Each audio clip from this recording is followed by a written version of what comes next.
कि क्या कोचिंग पे बिना रुपया खर्च किए आईएएस बना जा सकता है या नहीं, यही मतलब है कि नहीं? जी।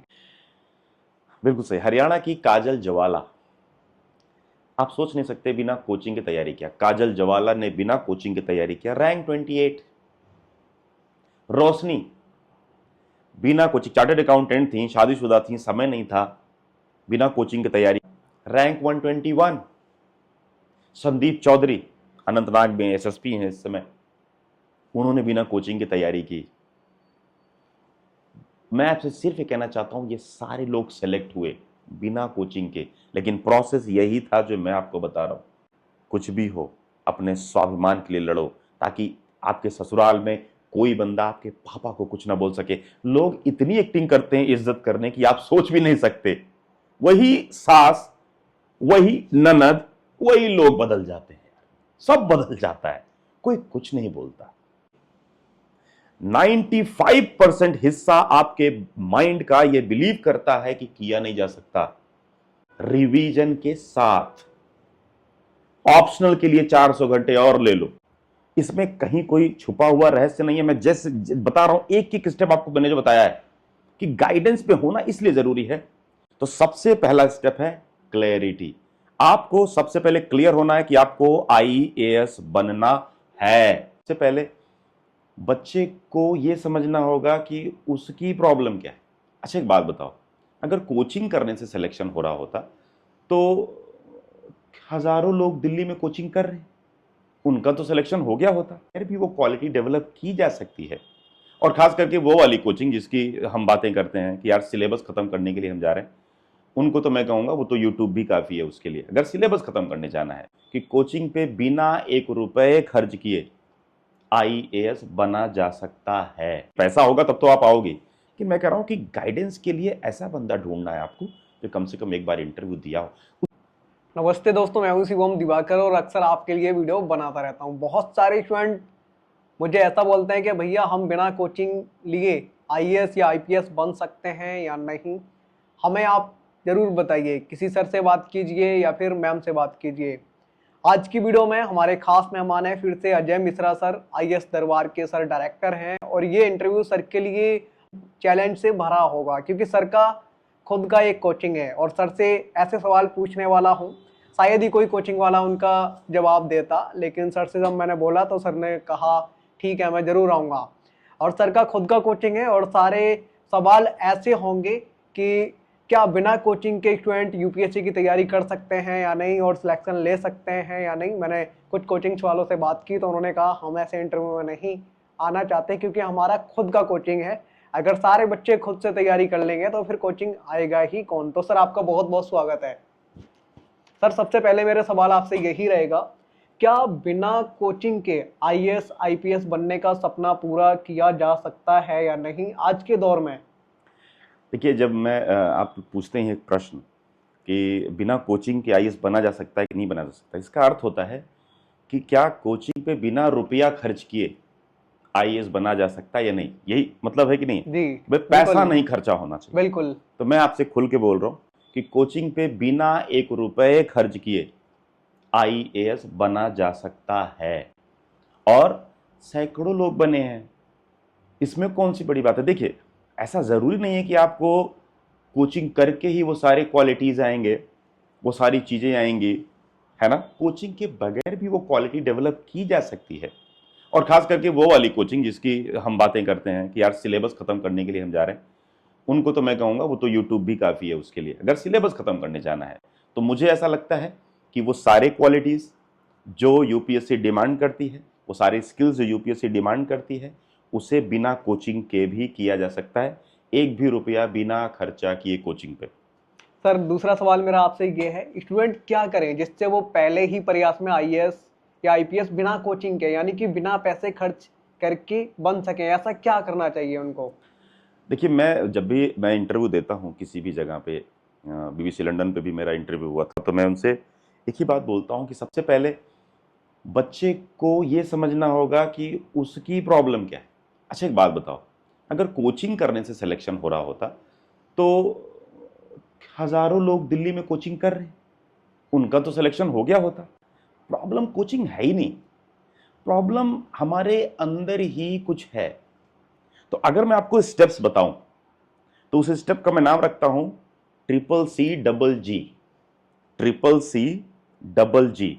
ये एक स्टेप्स अगर आप फॉलो करो, 1 रुपए की जरूरत नहीं है, बिना कोचिंग के भी सिलेक्शन होगा। अब CCC क्या है? सबसे पहले होती है क्लैरिटी। जो भी बच्चे मुझे देख रहे होंगे यहाँ पे, मैं उनसे क्या कहना चाहता हूं, बिना कोचिंग के अगर करना है, बिना पैसा लगाए, तो सबसे पहला स्टेप है क्लैरिटी। आप यहां पर आए हुए हो, लेकिन मैं ये जानता हूं कि आप कंफ्यूज हैं अभी भी। IAS करना है, SSC करना है, बैंकिंग करना है, आप खुद कंफ्यूज हैं। तो सबसे पहला स्टेप है क्लैरिटी।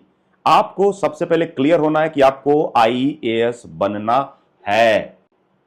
बाकी सारी चीजें आपके दिमाग से पहले हट जानी चाहिए। IAS बनना है, वह पहला C मतलब क्लैरिटी। दूसरा C जो है वह कॉन्फिडेंस। फिर आपको क्या करना चाहिए, गूगल पे जाना चाहिए। आपको ऐसे सारे लोग जिन्होंने बिना कोचिंग के सिलेक्शन लिया है, उनका लिस्ट तैयार करना चाहिए, है ना। उनका जब लिस्ट आप तैयार करोगे तो आपको ये धीरे धीरे पता चलेगा कि यार ये बिना कोचिंग के किया जा सकता है। तब आपको कॉन्फिडेंस आने लगेगा। और फिर तीसरा स्टेप होता है कमिटमेंट। अब आपको कमिटमेंट करना है कि चाहे जो परिस्थितियां हों, चाहे जितनी प्रॉब्लम आ जाए, चाहे जो समस्याएं आ जाएं, मैं तब तक इस एग्जाम को नहीं छोड़ूंगा, तब तक जब तक मैं सेलेक्ट ना हो जाऊं। क्योंकि आपकी परीक्षा होनी है। आपका दिमाग ही सबसे बड़ा दुश्मन है आपका। वही आपके अंदर कंफ्यूजन बार बार क्रिएट करेगा, वही आपके अंदर अंडर कॉन्फिडेंस क्रिएट करेगा। लेकिन आपने सारा मेथड पहले तलाश लिया है। मैं जो स्टेप्स बता रहा हूं एकदम ऐसे ही जाना चाहिए। और फिर चौथा स्टेप है जिसको G में कह रहा हूं। पहला G है ग्रुप। आपको एक ऐसा बंदा पकड़ना है जो IAS बनना चाहता हो, वो भी बिना कोचिंग के बनना चाहता हो। उसके साथ आप मिल करके पूरा इंटरनेट छान मारो, सारे टॉपर्स के इंटरव्यूज देखो और आप देखो वो क्या करते हैं। अब यहां से जो अगला G है ये थोड़ा सा टफ पड़ेगा, इसको कहते हैं गाइडेंस। अब अगर आप एक बार में सिलेक्शन लेना चाहते हो, एक बार में, तब आपको इसमें थोड़ी सी मेहनत और करनी पड़ेगी। अगर आप कोचिंग नहीं जाना चाहते हो, आपको एक ऐसा बंदा ढूंढना है जो इंटरव्यू दे चुका हो, कम से कम एक इंटरव्यू दे चुका हो। क्योंकि होता क्या है, आप दोनों लोग जो ग्रुप बना रहे हो, आप दोनों को पता नहीं डायरेक्शन क्या है, और आपको यह भी नहीं पता कि आप गलतियां कहां करने वाले हो। एक ऐसा बंदा जो कम से कम इंटरव्यू दिया हो, अगर वो आपको निगरानी में रख ले, मैं कह रहा हूं बिना कोचिंग के आप सेलेक्ट हो गए। ये 5 स्टेप इंपॉर्टेंट है, ठीक है ना। तो ये आप फॉलो करो, मैं कह रहा हूं सिलेक्शन होगा बिना कोचिंग के। सर जैसे कि आपने अभी बताया बिना कोचिंग के भी बन सकते हैं, लेकिन कोचिंग तो आप भी रन करते हैं। आपको ऐसा नहीं लग रहा है कि मेरा ही कोचिंग बंद हो जाएगा अगर सारे बच्चे बिना कोचिंग की तैयारी कर लेंगे तो? देखिए, मैं आपको एक बात बताता हूं कि जिसके पास पैसा है वो कोचिंग करता ही है। आप विश्वास कीजिए कि जिसके पास पैसा नहीं है, जिसकी परिस्थितियां बड़ी खराब हैं, वो कोचिंग कैसे करेगा। फिर वो भागता है सस्ती सस्ती कोचिंग में, 5,000 7,000 में। मैं कह रहा हूं अगर आप ये वाली कोचिंग करना चाहते हो, भाई मत जाओ, क्योंकि आप सिलेबस खत्म करने जा रहे हो। और आपको झूठ मूठ का कॉन्फिडेंस आ जाता है कि यार मैंने कोचिंग कर लिया, मुझे IAS बनना चाहिए। मैं आपसे फिर कहना चाहता हूं, मैं इतना अच्छे तरीके से जानता हूं कि जो लोगों को कम समय होगा और पैसा होगा, समय कम है और पैसा है, ऐसे लोग कोचिंग करेंगे। उन्हें कोई नहीं रोक सकता। किसी का बिजनेस खराब नहीं होता, आप विश्वास करो। आज मैं खुल के बोल रहा हूं कि ऐसा थोड़ा होगा कि बच्चे मेरे पास नहीं आएंगे। बच्चे आएंगे, जिनके पास पैसा होगा, जो भी मेरा गाइडेंस चाहते होंगे, जो भी गलती नहीं करना चाहते, वो तो आएंगे ही आएंगे। लेकिन मैं कह रहा हूं कि ऐसा बच्चा, जैसे अगर मेरे पास कोई बच्चा आता है, उसको फीस देनी है, अच्छा मैं कंप्रोमाइज नहीं करता, तो अगर मुझे फीस बढ़ानी है तो बढ़ाऊंगा, क्योंकि मेरा उद्देश्य होता है सिलेक्शन। अब अगर जिसके पास पैसा नहीं है, उस बच्चे को भी अधिकार है IAS बनने का। तो मैं जितने मेथड बता रहा हूं वो बड़े ट्रू, बड़े मन से बता रहा हूं, इसमें कहीं कोई छुपा हुआ रहस्य नहीं है। मैं जैसे बता रहा हूं, एक एक स्टेप आपको मैंने जो बताया है कि गाइडेंस पे होना इसलिए जरूरी है क्योंकि आपको कोई बंदा निगरानी करना चाहिए, आप किसी के प्रति अकाउंटेबल होने चाहिए।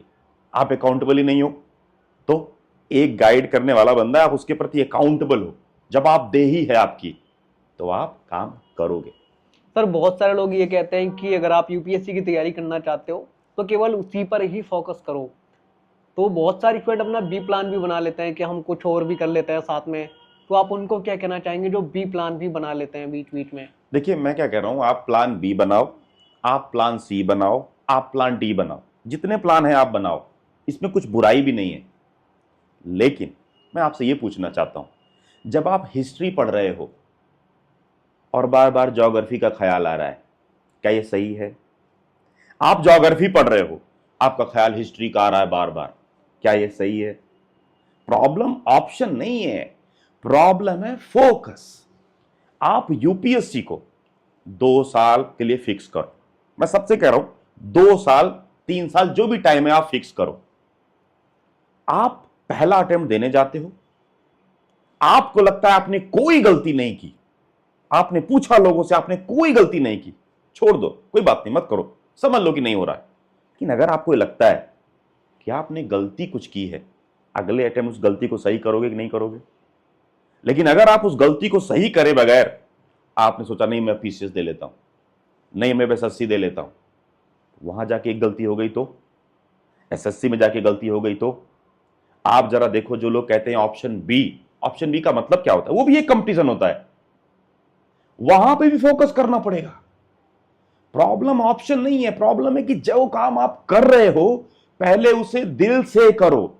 लेकिन लोग आईएएस करते समय पीसीएस के बारे में सोच रहे होते हैं, पीसीएस करते रहेंगे तो आईएएस के बारे में सोच रहे होंगे, एसएससी के बारे में सोच रहे हैं। पूरी तरीके से कंफ्यूजन अगर आपने क्रिएट किया, इसका मतलब आपने कोई ऑप्शन नहीं चुना है। ये फोकस की प्रॉब्लम है, ये एटीट्यूड की प्रॉब्लम है, और ऐसा बच्चा कई साल तक अपनी ऐसी तैसी करवाता है। तो अगर आपको एक बार में सिलेक्शन चाहिए तो आप एक एग्जाम पर फोकस करो। ऑप्शन बी रखो कि यार मैं 2 साल करूंगा इसको, इसके बाद मैं ऑप्शन बी पे चला जाऊंगा, अगर मेरा नहीं हो रहा है और मैंने कोई गलती नहीं की इसके बावजूद भी, तो आपको ऑप्शन बी चुनना चाहिए। अदरवाइज पहले 2 साल एक ही जगह पे फोकस करना चाहिए। अगर आप हिस्ट्री पढ़ते समय ज्योग्राफी नहीं सोचना चाहिए, सभी जानते हैं हिस्ट्री पढ़ते समय सिर्फ हिस्ट्री सोचना चाहिए, तो अगर आईएएस की तैयारी कर रहे हो तो सिर्फ आईएएस के बारे में सोचना चाहिए। सर बहुत सारे स्टूडेंट ऐसे होते हैं जिनके पास में समय कम होता है, तो क्या वो लोग भी बिना कोचिंग के ऐसे आईएएस आईपीएस बनने का सपना पूरा कर सकते हैं जिन स्टूडेंट के पास में समय का थोड़ा अभाव रहता है? एक्चुअली समय का अभाव ना, ये कल्पना है, इसका हकीकत से कोई संबंध नहीं है। मैं भी साबित करूंगा। बहुत सारे बच्चों को ऐसा लगेगा यार ऐसा क्यों बोल रहे। मैं ये मानता हूं कि कोई बंदा पूरे 24 घंटे में से 6 घंटे निकाल सकता है। चैलेंज कर रहा हूं, कोई ऐसा बंदा नहीं होगा जो 6 घंटे ना निकाल सके। 3 घंटा सुबह, 3 घंटा शाम को, बस 6 घंटे हुआ। 6 घंटे की तैयारी में आईएएस निकाला जा सकता है। अभी मैं उसका कैलकुलेशन करके आपको दिखाता हूं। अगर मैं पूरे साल 365 दिन का लूं सिर्फ 6 घंटे के हिसाब से, 2190 घंटे होते हैं। 2190 घंटे, लगभग 2200 घंटे होता है कि नहीं होता? 6 घंटे डेली, 1 साल का सिर्फ जोड़ रहा हूं मैं, सिर्फ 1 साल का और कुछ नहीं। 2200 घंटे एक सब्जेक्ट को खत्म करने में, आप दिल से अगर आप खत्म करना चाहते हो 150 घंटे में खत्म हो जाएगा। एक सब्जेक्ट 150 घंटे में खत्म हो जाएगा। थोड़ा बढ़ाना है तो बढ़ा लो। मैं आपसे कह रहा हूं अगर 150 घंटे लो तो भी 1200-1300 घंटे में आपका पूरा सिलेबस खत्म हो जाएगा, रिवीजन के साथ। ऑप्शनल के लिए 400 घंटे और ले लो, वो भी खत्म कर लो। राइटिंग के लिए 200-300 घंटे और रिवीजन के साथ मैं कह रहा हूं 2190 घंटे आपके लिए काफी हैं। बिना कोचिंग के का समय कम है तो भी आप कर सकते हो, और कोचिंग के साथ भी करना चाहते हो तो भी आप कर सकते हो। 6 घंटे काफी हैं अगर उसे डेडिकेटेड होके दिया जाए तो। सर बहुत सारी जो लड़कियां होती हैं, बहुत सारी लड़कियां होती हैं, वो कहती हैं कि हमारी शादी हो गई, अब बच्चे हो गए, अब हमें परिवार को संभालना पड़ता है, काश हम भी कभी आईएएस आईपीएस बन गए होते, हमें पहले पता चल गया होता है इसी गाइडेंस का। तो आप उनको क्या कहना चाहेंगे? क्या वो लोग भी बन सकते हैं शादी के बाद या नहीं, या फिर उनसे ये गलती हो जाती है कि शादी जल्दी हो जाती है? देखिए, मैं आपको क्या बोलना चाहता हूं, सबसे पहली बात है डिजायर, इच्छा। आपके अंदर इच्छा तो है, कॉन्फिडेंस की कमी है, समय नहीं है इसलिए मैं नहीं कर सकती। एक्सक्यूज मत ढूंढो, आपको भी ये हक है कि आप अपने पापा का नाम आसमान में लिखो। जब एक बाप अपनी बेटी को ससुराल भेजता है तो वो अपने स्वाभिमान को भेजता है ससुराल। वो बेटी जब उस ससुराल में जाती है, लोग उसको टॉर्चर करते हैं, बोलियां बोलती हैं, ननद और सास और पता नहीं कौन कौन आदमी। आपको क्या लगता है वो डायरेक्ट उनके पापा का नाम लेती हैं, डायरेक्ट उसके मायके पर चढ़ती हैं? स्वाभिमान पे हमला होता है। मैं आपसे सिर्फ ये कहना चाहता हूं, अगर आप जरा भी अपने पापा से प्यार करते हो, शादी के बाद भी आप अगर डिजायर रखते हो, तो आपको 6 घंटे निकालना है। और शादी के बाद सुबह शाम काम ज्यादा होता है, दोपहर में कम होता है। पूरा दिन में मिला करके 8 घंटे सोना, 8 घंटे पूरे घर का काम और 8 घंटे अपनी पढ़ाई के लिए। 3 में मैं बांट दे रहा हूं। आप विश्वास करो, सिलेक्शन ले सकते हो आप। अरे एक बात बताओ यार, अन्नू कुमारी 30 साल की उम्र में, शादीशुदा लड़की, जॉब करने वाली लड़की, एक बच्चे की मां, तैयारी शुरू करती है। 31 साल की उम्र में ऑल इंडिया सेकंड रैंक लेके आती है। वो मजबूर क्यों नहीं हुई? क्योंकि उसे अपने स्वाभिमान के लिए लड़ना था। कोई नहीं जानता उसके साथ क्या हुआ, लेकिन मैं फील कर सकता हूं कि 30 साल की उम्र में जब इंसान लड़ने के लिए निकलता है, अपने बच्चे को ध्यान नहीं दे रहा होता, उसका कहीं ना कहीं स्वाभिमान पे हमला हुआ है। इसलिए मैं कहना चाहता हूं लड़कियों को, कुछ भी हो अपने स्वाभिमान के लिए लड़ो, ताकि आपके ससुराल में कोई बंदा आपके पापा को कुछ ना बोल सके। लोग इतनी एक्टिंग करते हैं इज्जत करने की, आप सोच भी नहीं सकते। वही सास, वही ननद, वही लोग बदल जाते हैं, सब बदल जाता है, कोई कुछ नहीं बोलता। इसलिए आप अगर डिजायर है, कॉन्फिडेंस पैदा करो। ऐसे बहुत सारे लोग हैं जो शादी के बाद सेलेक्ट हुए हैं, शादी के बाद उन्होंने सिलेक्शन लिया है और आईएएस बने प्रॉपर, रैंक 28, रैंक 121, बड़ा अच्छा रैंक आया उनका। सर ऐसे बहुत सारे छात्र व छात्राएं हमारे देश में हैं जिनके परिवार की स्थिति बिल्कुल भी अच्छी नहीं है। क्या वो लोग भी बिना कोचिंग के आईएएस आईपीएस बन सकते हैं? क्योंकि आज की वीडियो में हम बिना कोचिंग के टॉपिक पे ही बात कर रहे हैं। आपके लिए हो सकता है थोड़ा सा मुश्किल हो, क्योंकि आप एक कोचिंग रन करते हैं। क्या वो लोग जिनके परिवार की स्थिति बेहद अच्छी नहीं है, लड़के या लड़कियां अगर सपना देखते हैं, तो उनको कैसे माहौल में रहना चाहिए और कैसे वीडियोस देखने चाहिए और कैसे वो लोग भी बन सकते हैं?